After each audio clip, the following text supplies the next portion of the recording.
ಚಿತ್ರದುರ್ಗ ಜಿಲ್ಲೆ ಚಳ್ಳಕೆರೆ ನಗರದ ತಾಲೂಕಾ ಕಚೇರಿ ಆವರಣದಲ್ಲಿ ತಾಲೂಕಾ ಆಡಳಿತ, ತಾಲೂಕಾ ಪಂಚಾಯಿತಿ, ಸಮಾಜ ಕಲ್ಯಾಣ ಇಲಾಖೆ, ನಗರಸಭೆ ಹಾಗೂ ದಲಿತ ಸಂಘರ್ಷ ಸಮಿತಿಗಳ ಸಂಯುಕ್ತ ಆಶ್ರಯದಲ್ಲಿ ಡಾಕ್ಟರ್ ಅಂಬೇಡ್ಕರ್ ಅವರ 135ನೇ ಜಯಂತಿಯನ್ನು ಅದ್ದೂರಿಯಾಗಿ ಆಚರಿಸಲಾಯಿತು.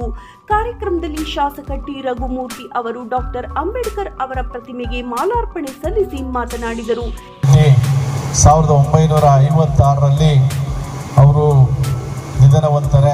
ಸುಮಾರು 65 ವರ್ಷಗಳ ಕಾಲ ಅವರು ಬದುಕಿದ್ದು, ಒಟ್ಟಾರೆಯಾಗಿ ಈ ಒಂದು ಕಲಿಯುಗದಲ್ಲಿ ಅವರು ಬಹುಶಃ ಕಲಿಯುಗದ ಸೂರ್ಯ ಅಂತ ಹೇಳಿ ಅವರನ್ನ ನಾವು ಎಲ್ಲರೂ ಪೂಜಿಸ್ಬೋದು. ನಾವು ದೇವರುಗಳನ್ನ ಪೂಜಿಸ್ತೀವಿ. ಅವರ ಬಗ್ಗೆ ಹೇಳುವುದಾದರೆ, ಇವರು ಕಾರ್ಮಿಕರಿಗಾಗಿ, ಕೃಷಿ ಕೂಲಿ ಕಾರ್ಮಿಕರಿಗೆ ವಿಶೇಷ ಯೋಜನೆ ರೂಪಿಸಿದ ಮಹಾನ್ ಚೇತನ ಇವರು.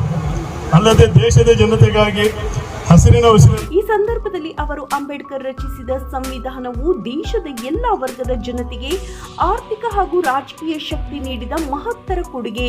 ಅವರು ತಮ್ಮ ಜೀವನದಲ್ಲಿ ಜಾತಿ, ಧರ್ಮ, ಅಸ್ಪೃಶ್ಯತೆ ಮತ್ತು ಅಸಮಾನತೆಯ ವಿರುದ್ಧ ಹೋರಾಡಿ ಸಮಾಜಕ್ಕೆ ಮಾದರಿಯಾದರು. ಸಂವಿಧಾನದ ಮೂಲಕ ಎಲ್ಲ ಸಮುದಾಯಗಳಿಗೆ ಸಮಾನ ಹಕ್ಕುಗಳನ್ನು ಒದಗಿಸಿ ನ್ಯಾಯವನ್ನು ಸ್ಥಾಪಿಸಿದ್ದಾರೆ. ಜೊತೆಗೆ ಸಂವಿಧಾನದ ಹಕ್ಕುಗಳನ್ನು ಪಾಲಿಸುವುದು ಪ್ರತಿಯೊಬ್ಬ ನಾಗರಿಕನ ಕರ್ತವ್ಯವಾಗಿದೆ ಎಂದು ಒತ್ತಿ ಹೇಳಿದರು. ತಹಶೀಲ್ದಾರ್ ರೆಹಾನ್ ಪಾಷಾ ಅವರು ಮಾತನಾಡಿ, ಅಂಬೇಡ್ಕರ್ ಅವರ ಜೀವನವು ಪ್ರತಿಯೊಬ್ಬರಿಗೂ ಪ್ರೇರಣೆಯಾಗಿದ್ದು, ಇಂದಿನ ಯುವ ಪೀಳಿಗೆ ಅವರು ನಡೆದ ಹಾದಿಯನ್ನು ಅರ್ಥ ಮಾಡಿಕೊಳ್ಳಬೇಕು ಎಂದು ತಿಳಿಸಿದರು. ಇದೇ ಸಂದರ್ಭದಲ್ಲಿ ಬಾಬು ಜಗಜೀವನ್ ರಾಮ್ ಅವರ ಜನ್ಮ ದಿನಾಚರಣೆಯನ್ನು ಆಚರಿಸಲಾಯಿತು. ಕಾರ್ಯಕ್ರಮದಲ್ಲಿ ವಿವಿಧ ಗಣ್ಯರು, ಅಧಿಕಾರಿಗಳು, ದಲಿತ ಮುಖಂಡರು, ಸಾರ್ವಜನಿಕರು ಉಪಸ್ಥಿತರಿದ್ದರು.